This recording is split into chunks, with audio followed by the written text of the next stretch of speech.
नमस्कार। उत्तर प्रदेश के इस बुलेटिन में आप सभी का बहुत स्वागत है। आपके साथ में हूं दिव्या। शुरुआत करते हैं खबरों की, जहां उत्तर प्रदेश के मुख्यमंत्री योगी आदित्यनाथ ने लखनऊ में हुई सड़क दुर्घटना में घायल हुए लोगों से अस्पताल में मुलाकात की और उनका हालचाल भी जाना। इस हादसे में 5 पुलिसकर्मियों सहित 13 लोग घायल हो गए थे।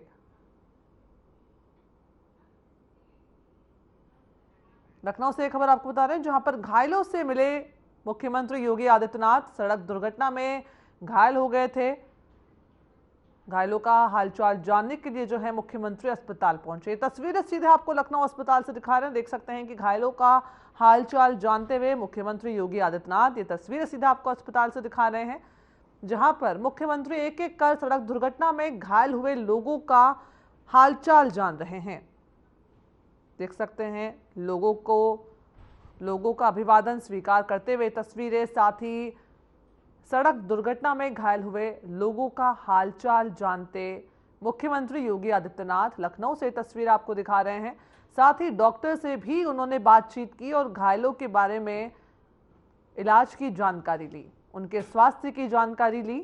ये तस्वीर आपको दिखा रहे हैं, जहां पर आईसीयू में जाकर के भी मुख्यमंत्री योगी आदित्यनाथ ने घायल व्यक्ति का संज्ञान दिया, उसके स्वास्थ्य की जानकारी डॉक्टर से ली। ये तस्वीरें देख सकते हैं लखनऊ अस्पताल से, जहां पर सड़क दुर्घटना में घायल हुए लोगों का हालचाल जानने के लिए मुख्यमंत्री योगी आदित्यनाथ पहुंचे।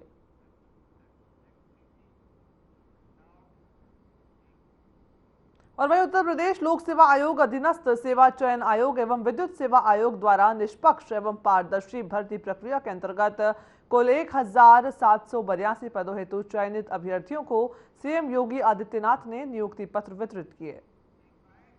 हम सब जानते हैं कि प्रधानमंत्री मोदी जी का जो विजन है वही हम सब का और डबल इंजन सरकार का मिशन भी है। स्वच्छता एवं पारदर्शी तरीके से हर नौजवान को उसका अधिकार प्राप्त हो सके, सरकार इसके लिए पूरी प्रतिबद्धता के साथ कार्य कर रही है और उसी का परिणाम है कि पिछले 7 वर्ष के अंदर 6 लाख से अधिक युवाओं को हम लोगों ने अब तक प्रदेश के शासकीय विभागों में नौकरियां प्रदान कर दी हैं। नियुक्ति की प्रक्रिया सभी आयोग और बोर्डों के माध्यम से निरंतर जारी है। एक तरफ सरकारी विभागों में पूरी शुचिता और पारदर्शिता पूर्ण तरीके से नियुक्ति की प्रक्रिया को संपन्न किया जा रहा है, वहीं प्रदेश के अंदर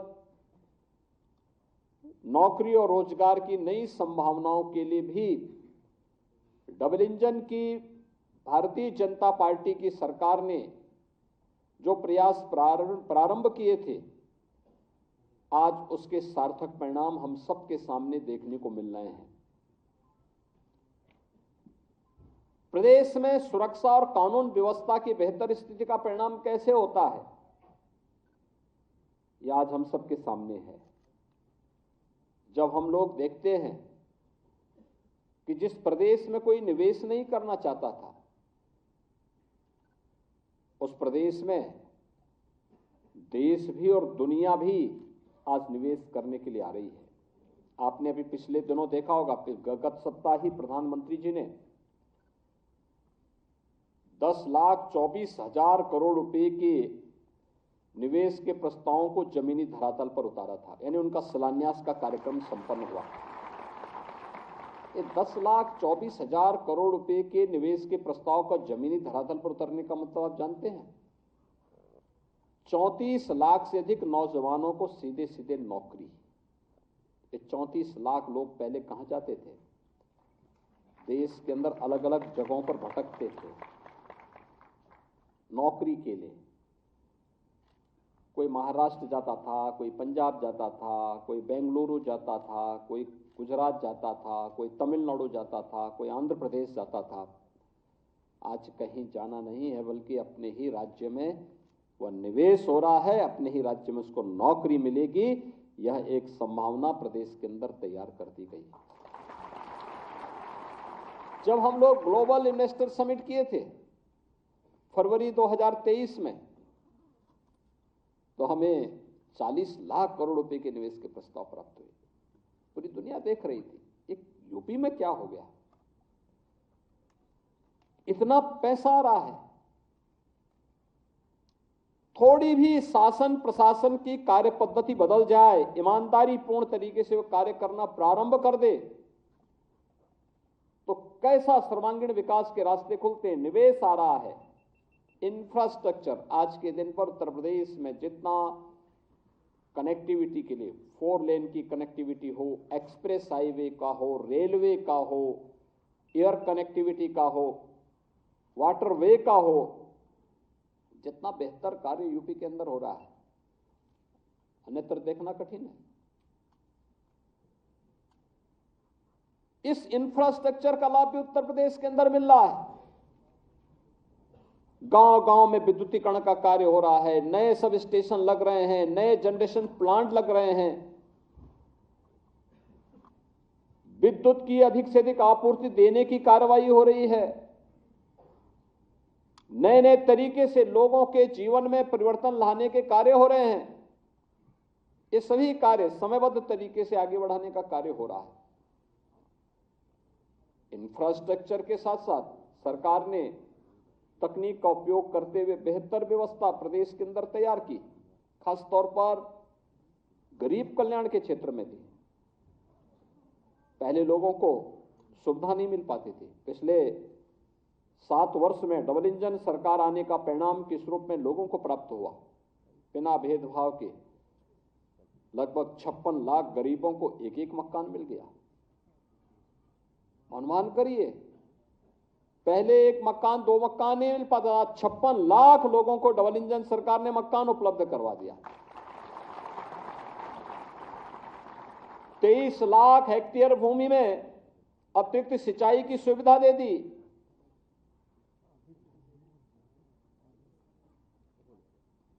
एक 1,21,000 गांव, जहां पे आजादी के बाद क्या आजादी के पहले या आजादी के बाद कभी बिजली नहीं पहुंची थी, उन गांव में बिजली पहुंचा दी और 1,58,00,000 परिवारों को बिजली के फ्री के कनेक्शन भी उपलब्ध करवा दिए गए।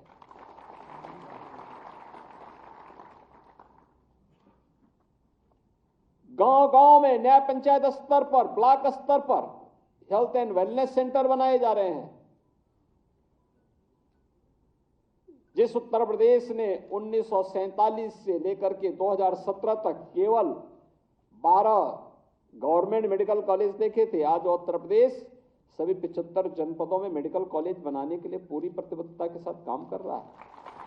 ये परिवर्तन, यही परिवर्तन। महिला सशक्तिकरण की दिशा में जो प्रयास होने चाहिए थे, उसके सार्थक परिणाम आ रहे हैं। आज उत्तर प्रदेश की हर बहन और बेटी अपने आप को सुरक्षित महसूस करती है। युवा के मन में एक नया उत्साह है, किसान खुशहाल है, हर एक तबके को बिना भेदभाव के शासन की योजना का लाभ प्राप्त हो रहा है। और उन्हीं स्थितियों में उसी शुचितापूर्ण तरीके से नियुक्ति की प्रक्रिया को आगे बढ़ाने के साथ साथ सरकार पूरी प्रतिबद्धता के साथ कार्य कर रही है। हम लोगों ने पहले दिन से संकल्प लिया था कि नियुक्ति की प्रक्रिया अगर ईमानदारी पूर्वक आगे नहीं बढ़ पा रही तो ये युवाओं के साथ खिलवाड़ है और अपनी प्रतिभा को पलायन करने के लिए मजबूर करता है। ये एक राष्ट्रीय पाप है अगर युवा के साथ अन्याय होता है तो। और जो भी पहले दिन से हम लोगों ने तय किया है कि युवाओं के जीवन और उनके भविष्य के साथ जो खिलवाड़ करेगा, हम लोग भी जीरो टॉलरेंस की नीति को अपना करके उन तत्वों से उतनी ही सख्ती और कठोरतम तरीके से निपटने का काम करेंगे जो हमारे युवाओं के भविष्य के साथ खिलवाड़ करने का दुस्साहस करेगा। और सरकार ने जो कार्रवाई प्रारंभ की है, प्रारंभ में भी की थी, अब फिर एक बार और कार्रवाई हम लोग करने जा रहे हैं ऐसे लोगों को खिलाफ। क्योंकि हम लोग तकनीक का उपयोग करते हैं तो हम लोगों के समान ही वे तत्व भी तकनीक का उपयोग करने लगते हैं। कभी कभी मैं सोचता हूं कि अगर वे लोग भी अगर सकारात्मक सोच रखते तो संभवतः गलत काम नहीं करते, अच्छी दिशा में आगे बढ़ते, खुशहाल का जीवन व्यतीत करते। लेकिन अब वे न घर के रहेंगे न घाट के रहेंगे, क्योंकि अब तो सरकार जब अपनी कार्रवाई कर रही है तो बहुत बड़ी कार्रवाई हम लोग ऐसे तत्वों के खिलाफ करेंगे जो युवाओं के भविष्य के साथ खिलवाड़ करेंगे। और कार्रवाई भी ऐसी होगी, क्योंकि हम लोग जब कार्रवाई करते हैं तो उसको एक ऐसा प्रस्तुत करते हैं वो नजीर बन जाए, नजीर बनवाएंगे, दोषों को के सामने एक उदाहरण प्रस्तुत करवाएंगे। आज मुझे प्रसन्नता है कि सचिवालय जो प्रशासनिक सुधार विभाग के निरीक्षक में 9 लोगों को, आयुष विभाग में आयुर्वेद के हमारे चिकित्सा अधिकारी के रूप में 360 चिकित्सकों को, सिंचाई एवं जल संसाधन विभाग में अवर अभियंता के 234 अभियंताओं को, आवास विकास परिषद में अवर अभियंता के 123 अभ्यर्थियों को, डेंटल चिकित्सक के रूप में 141 चिकित्सा और स्वास्थ्य विभाग में, गृह विभाग में 42 सहायक अभियोजन अधिकारी और उत्तर प्रदेश पावर कॉरपोरेशन में टेक्नीशियन इलेक्ट्रिकल के रूप में 852 पदों पर चयन की जो प्रक्रिया संपन्न हुई है, उन्हें ये नियुक्ति पत्र आज यहां पे वितरित हो रहे हैं। यह आपके जीवन में एक उदाहरण है। आपने देखा होगा फॉर्म भरने से लेकर के परीक्षा की पूरी प्रणाली तक और नियुक्ति पत्र प्राप्त होने के उपरांत अब आपको नियुक्ति पत्र वितरण के साथ आप जब अपने तैनाती वाले स्थल पर जाएंगे, कहीं भी आपको सिफारिश की नौबत नहीं आई होगी। और सरकार की मंशा भी है कि कहीं भी कोई सिफारिश की आवश्यकता न पड़े, व्यक्ति कार्य करे, ईमानदारी पूर्वक अपनी जिम्मेदारियों का निर्वहन करे और फिर रिजल्ट पर फोकस करे। शासन की जो मंशा है वह प्रदेश और देश का विकास है। शासन की मंशा है गरीबों के प्रति हम जितने संवेदनशील हों, उतनी ही जवाबदेही और जिम्मेदारी के साथ हम अपने कर्तव्यों के साथ का निर्वहन करते हुए राज्य को प्रधानमंत्री जी के संकल्पों के अनुरूप विकसित भारत की परिकल्पना को साकार करने के लिए एक विकसित उत्तर प्रदेश बनाने की दिशा में हम सबको प्रयास करना होगा। और यही सरकार आपसे अपेक्षा रखती है कि जब बिना भेदभाव के नियुक्ति आपको प्राप्त हो रही है, बिना किसी सिफारिश के आपको इस सारी प्रक्रिया के साथ गुजरते हुए आज नियुक्ति पत्र प्राप्त हो रहा है, तो इसी लगन और ईमानदारी के साथ आप भी परिणाम देकर के राज्य के विकास में सहभागी बने। विकसित भारत की परिकल्पना को साकार करने के लिए विकसित उत्तर प्रदेश बनाना पड़ेगा। और विकसित उत्तर प्रदेश केवल शासन में बैठे हुए लोग नहीं तैयार करेंगे, हर व्यक्ति को अपने अपने नागरिक कर्तव्यों के साथ जुड़ना पड़ेगा। हर व्यक्ति अपने कर्तव्यों के साथ जब जुड़ेगा, उसके परिणाम भी हम सबके सामने उसी रूप में आएंगे। और यह हम सबको ध्यान में रखकर काम करना होगा। आप ईमानदारी के साथ समय पे अपने कार्यालय जाना, पूरे समय तक वहां रह करके जिम्मेदारियों का निर्वहन करना, फाइल कोई डंप नहीं पड़ी रहनी चाहिए। अगर आप प्रतिदिन के कार्य को समय पूर्व उसको वहां पे संपन्न करके आगे बढ़ेंगे, तो आपके पास जानकारी, विभागीय जानकारी भी होगी, आपका उससे विभागीय जानकारी से नॉलेज भी होगा, अलग अलग क्षेत्र में जाने के बारे में वहां की जानकारियां भी मिलेंगी और साथ साथ अपने कार्य से संतुष्टि भी होगी।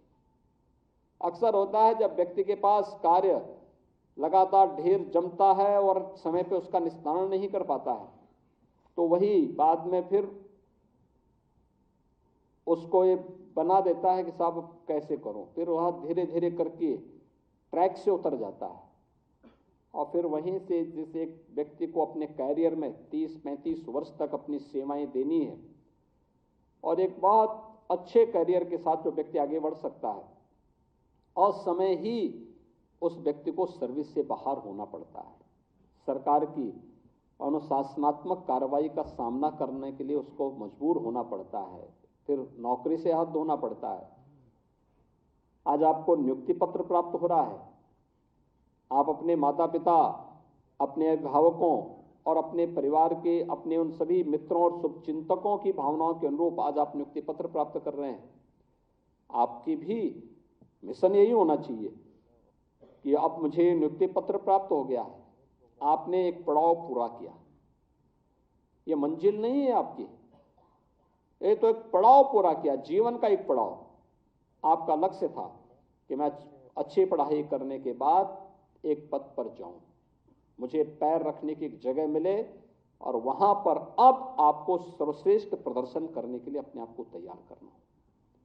जितना अच्छा आप मेहनत कर सकते हैं, जितना परिश्रम कर सकते हैं, और ये पहले 10 वर्ष के अंदर, आप याद करना, पहले 10 वर्ष के अंदर जितनी मेहनत आप कर पाएंगे, उस विभाग की हर अच्छाई के बारे में, उसके प्रदर्शन के बारे में और उसके भविष्य के एक रोड मैप को भी प्रस्तुत करने का आपके पास एक खाका आपके सामने होगा। और जब भी इस विभाग में उच्चतम पदों की ओर आप जाएंगे तो आपको अपने बॉस के सामने या विभाग के सामने कभी भी आपको फिर अपने को कमजोर साबित करने की स्थिति नहीं आएगी।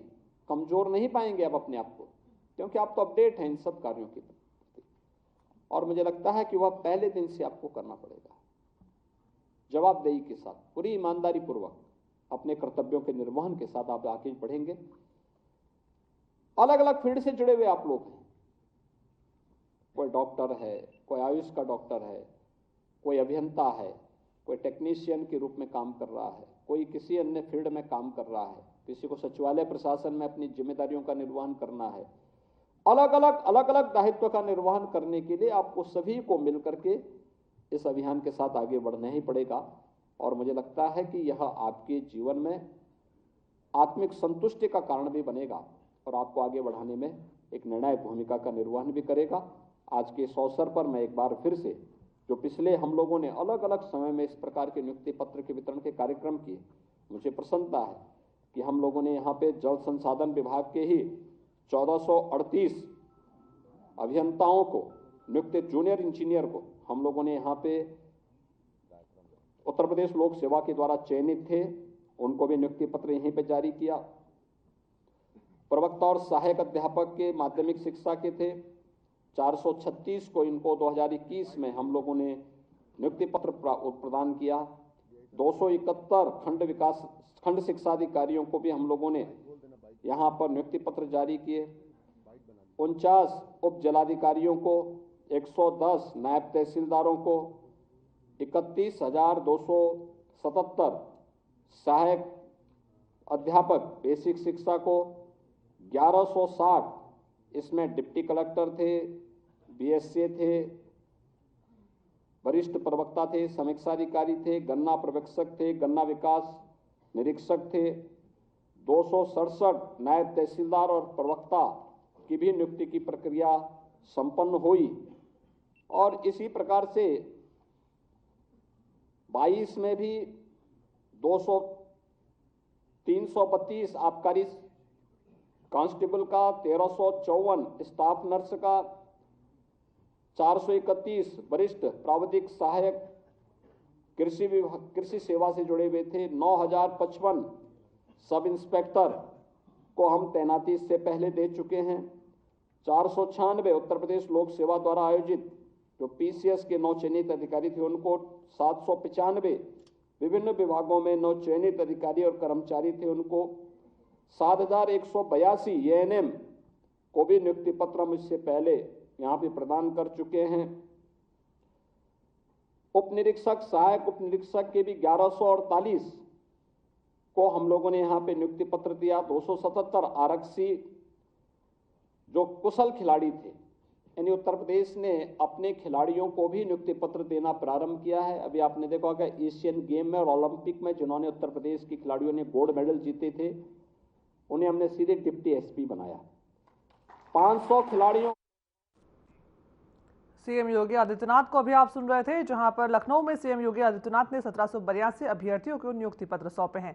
फिलहाल यहां पर रुकेंगे छोटे से ब्रेक के लिए, खबरों का सिलसिला जारी है।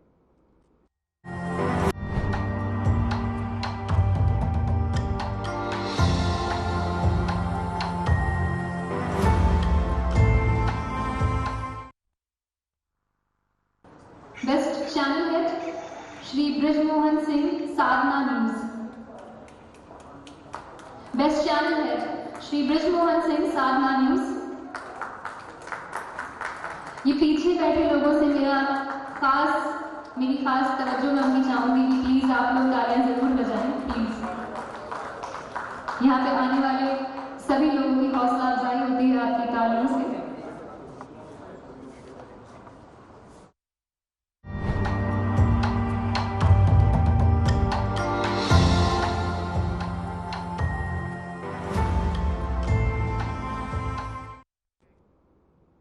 ब्रेक के बाद खबरों में आगे बढ़ते हैं, जहां अबू धाबी में बीएपीएस हिंदू मंदिर के ऐतिहासिक उद्घाटन के अवसर पर मनाए जाने वाला सद्भाव का उत्सव बुधवार 21 फरवरी को प्रेरणा दिवस के साथ एक शक्तिशाली समापन पर पहुंच गया है, जो परिवारों को मनाने और प्रेरणा देने के लिए समर्पित दिन है।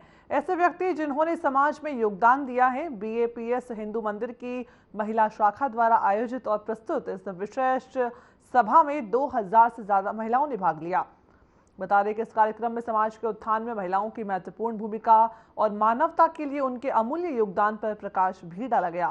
बता दें कि फेसेस ऑफ इंस्पिरेशन शीर्षक वाले एक आकर्षक वीडियो में उन बहुमुखी व्यक्तियों की उल्लेखनीय कहानियों पर प्रकाश डाला गया, जिन्होंने असाधारण परिस्थितियों में बीएपीएस हिंदू मंदिर की सेवा की है।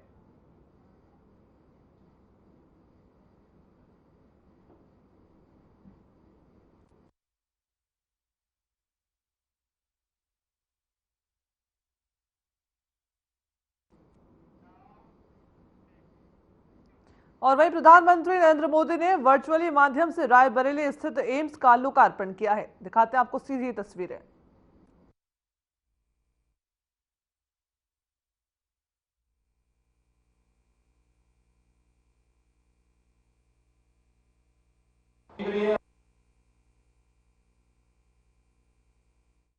रायबरेली से खबर आपको बता रहे हैं, जहां पर एम्स का लोकार्पण किया गया है। पीएम नरेंद्र मोदी ने बता दें कि वर्चुअल माध्यम से एम्स का लोकार्पण किया है और साथ ही मुख्यमंत्री योगी आदित्यनाथ भी मौजूद हैं। रायबरेली से ये तस्वीर आपको दिखा रहे हैं, जहां पर एम्स का लोकार्पण प्रधानमंत्री नरेंद्र मोदी ने वर्चुअल माध्यम से किया और साथ ही मौके पर रायबरेली में मुख्यमंत्री योगी आदित्यनाथ भी मौजूद रहे। ये तस्वीर आपको दिखा रहे हैं, जहां पर मुख्यमंत्री योगी आदित्यनाथ आपको दिखाई दे रहे हैं। पूरे क्षेत्र के विकास के लिए पूरी प्रतिबद्धता के साथ कार्य करते हुए उनकी भावनाओं के अनुरूप, उनकी आशा और आकांक्षाओं के अनुरूप यहाँ पे परिणाम देगी। आप सबके प्रति शुभकामनाएं। धन्यवाद। जय हिंद। धन्यवाद माननीय। हम मंचासीन समस्त अतिथियों से अनुरोध करेंगे कि मंच के सामने जाकर अपना आसन ग्रहण करें।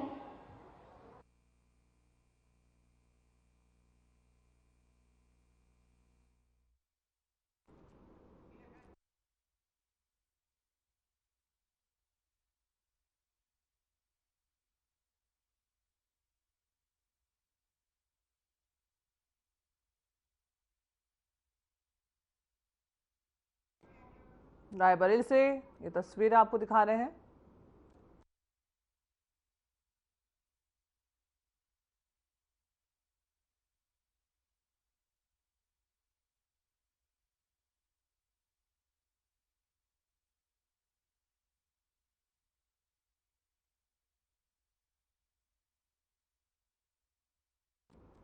रायबरेली से खबर, जहां पर प्रधानमंत्री नरेंद्र मोदी ने वीडियो कॉन्फ्रेंसिंग के माध्यम से रायबरेली में एम्स का लोकार्पण किया है। बता दें कि मुख्यमंत्री योगी आदित्यनाथ भी मौजूद रहें। ये तस्वीरें सीधा आपको रायबरेली से दिखा रहे हैं। एम्स के लोकार्पण की तस्वीरें हैं। ये कार्यक्रम जो है लोकार्पण के अवसर पर आयोजित किया गया।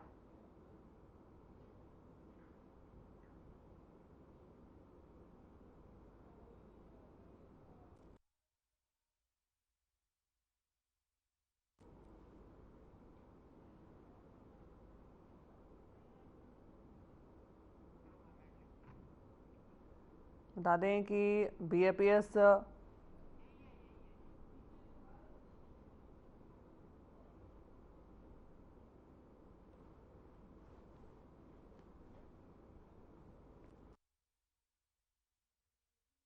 रहे हैं जहां पर एम्स का लोकार्पण किया गया है।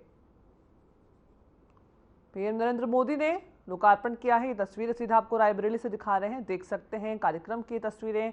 प्रधानमंत्री नरेंद्र मोदी ने वीडियो कॉन्फ्रेंसिंग के जरिए जो है एम्स का लोकार्पण किया है। बता दें कि भारत में पहले 7 एम्स थे और अब जो है 22 एम्स हो चले हैं। एम्स की आधारशिला रायबरेली में रखी गई। इसी के तहत एम्स का लोकार्पण प्रधानमंत्री नरेंद्र मोदी ने वीडियो कॉन्फ्रेंसिंग के माध्यम से किया है। रायबरेली से तस्वीर आपको दिखा रहे हैं।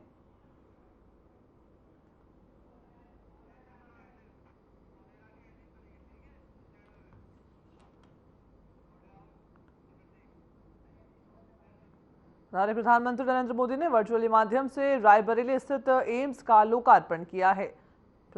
मुख्यमंत्री योगी आदित्यनाथ भी वहां मौजूद रहे। रायबरेली से तस्वीर आपको दिखा रहे थे जहां पर एम्स का लोकार्पण किया गया। प्रधानमंत्री नरेंद्र मोदी ने लोकार्पण किया है। पर वीडियो कॉन्फ्रेंसिंग के जरिए ये लोकार्पण प्रधानमंत्री नरेंद्र मोदी ने किया। मुख्यमंत्री योगी आदित्यनाथ भी मौजूद रहे हैं।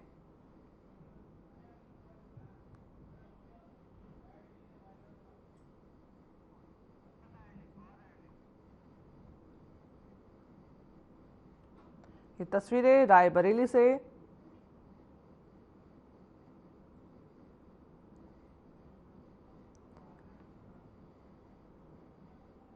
बता रहे हैं कि मुख्यमंत्री योगी आदित्यनाथ ने जनसभा को भी संबोधित किया। ये तस्वीर आपको रायबरेली से दिखा रहे हैं जहां पर एम्स का लोकार्पण किया गया है। प्रधानमंत्री नरेंद्र मोदी ने इसका लोकार्पण किया है।